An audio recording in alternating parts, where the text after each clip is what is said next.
ये प्रसंग बताया है विलास चंद्र गोस्वामी जी ने। विलास चंद्र गोस्वामी जी बताते हैं कि 20-25 साल पहले की बात है। उस समय यदि जो लोग पुराने जाते हैं बांके बिहारी के मंदिर, उन्होंने देखा होगा कि जो बांके बिहारी का चबूतरा है वो लाल पत्थर का बना हुआ था। तो उसे तोड़ करके, क्योंकि वो जगह जगह से टूट गया था, उसे तोड़ करके वो संगमरमर का बनवाया था। उसके बाद जो निज मंदिर है उसकी छत में भी कहीं ना कहीं दरारें आ गई थी, तो वहां भी संगमरमर का पत्थर लगवाया था।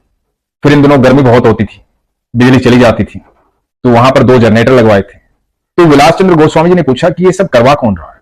तो पता लगा कि दिल्ली के एक सेठ है, गोपाल सेठ, उन्होंने जनरेटर लगवाया, उन्होंने ही संगमरमर लगवाया।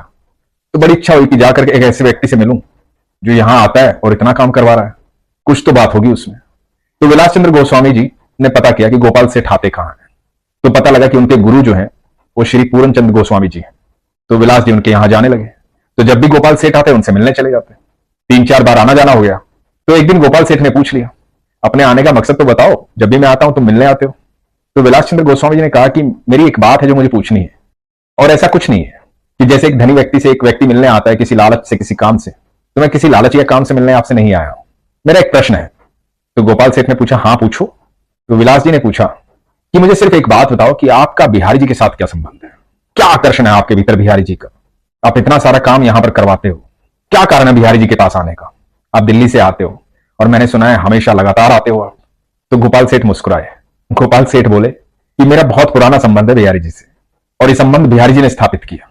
विलास जी ने कहा कि वो कैसे। तो गोपाल सेठ ने बताया कि मुझे पुरानी इमारतें देखने का बहुत शौक है। जितनी भी ऐतिहासिक इमारतें होती, चाहे वो कितनी भी दूर हो, मैं दूर दूर जाकर के देखता था। पुराने किले, पुरानी इमारतें, ये मेरी आदत में था। तो मेरे भैया, भाभी, पत्नी, बच्चे, हम सारे साथ में जाते थे।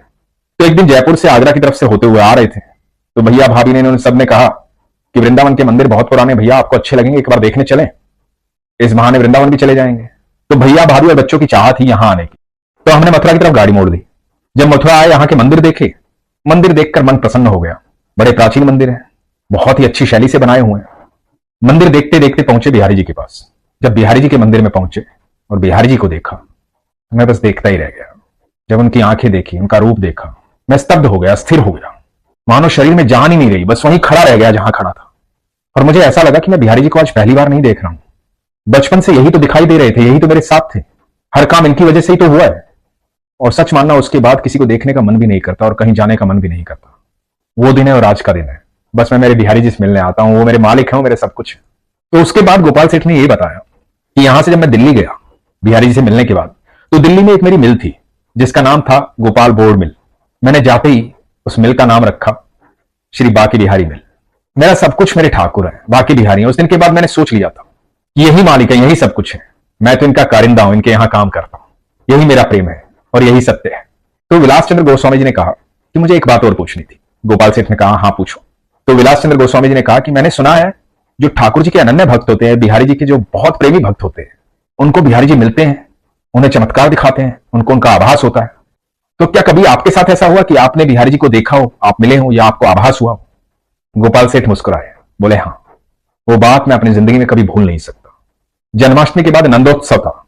मुझे लगा था 3-4 बजे वृंदावन से निकलूंगा और 7-8 बजे दिल्ली पहुंच जाऊंगा, लेकिन यहीं पर बहुत देर हो गई, रात्रि के 9:30 बज गए थे। सारा दिन घूमते घूमते, दर्शन करते हुए, भोजन प्रसाद प्राप्त करते हुए थक गए थे। हे नाथ बाबा जी हैं यहां पर वृंदावन में, उन्होंने कहा कि लल्ला दिल्ली जा रहे हो, हमें भी एक काम है, हमें भी वहां छोड़ देना। तो मैंने कहा ठीक है बाबा, आप भी आइए। तो गाड़ी में मैं, मेरी पत्नी, भैया भाभी और हे नाथ बाबा जी, हे नाथ बाबा जी आगे बैठे थे मेरे साथ और मैं ड्राइव कर रहा था। रात्रि हो गई थी, मुझे नींद आ गई थी, मैं थक बहुत गया था, और जैसे ही हाईवे पे पहुंचे मुझे नींद आ गई, मैं सो गया गाड़ी चलाते चलाते। इधर हे नाथ बाबा जी ये देख रहे थे कि गाड़ी बहुत स्पीड से चल रही है, कई जगह टकराती टकराती बची है और कोई अदृश्य शक्ति बचा रही है। बहुत देर तक तो हे नाथ बाबा जी चुप रहे, क्योंकि उन्हें लगा कि बोलना ठीक नहीं है। लेकिन काफी देर बाद जब 20-25 किलोमीटर आगे बढ़ गए, तो उन्होंने मेरे कंधे पर हाथ रखा और बोले, लल्ला गाड़ी थोड़ा धीमे से चलाओ, सब सुरक्षित पहुंच जाएंगे। और उनके हाथ रखने से मेरी नींद टूटी और मैं हिल गया।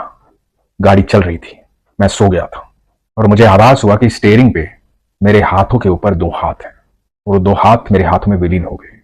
उन हाथों को मैंने देखा है, वो हाथ मेरे ठाकुर के हाथ है, मेरे कृष्ण के हाथ है, मेरे बिहारी जी के हाथ है। वो दिन है और आज का दिन है। मेरा जो कुछ है मेरा ठाकुर है, जो कुछ है बिहारी जी है। हम सब कहते हैं ना कि हमारे भीतर हमारे कृष्ण रहते हैं, वो सच में हमारे भीतर रहते हैं, वो सच में हमारे साथ रहते हैं, और हमारा विश्वास उनकी उपस्थिति को प्रगाढ़ कर देता है, उनका आभास करवा देता है। हमारा विश्वास हमें यह एहसास करवा देता है कि हम कहीं भी अकेले नहीं होते। ठाकुर हमेशा हमारे साथ रहते हैं। 25-30 किलोमीटर का सफर किया, वो भी सोते सोते, वो मैं जानता हूं, और उन हाथों को मैंने देखा है। इसलिए मेरा सब कुछ बिहारी जी है। मैं यहां कुछ नहीं करता। जो सेवा का वो आदेश करते हैं वो सेवा अपने आप हो जाती है। मैं होता कौन हूं कुछ करने वाला? मेरा सब कुछ उसी का दिया हुआ है। मैं तो सेवक हूं उसका, सिर्फ सेवक हूं उसका। गोपाल सेठ की ये बात सुनकर के विलास चंद्र गोस्वामी जी स्तब्ध रह गए, चुप रह गए। मैं भी आपको सच कहता हूं, आप भी गोपाल सेठ जैसे, आप भी ठाकुर के अति प्रिय हैं, लेकिन आपका विश्वास होना चाहिए, आपका प्रेम होना चाहिए। ईश्वर आपके भी साथ रहते हैं, हम सबके साथ रहते हैं, हम सबके भीतर रहते हैं। आप यकीन मानना, जब हम उन पर विश्वास करते हैं, वो हमसे 2 कदम आगे चलते हैं।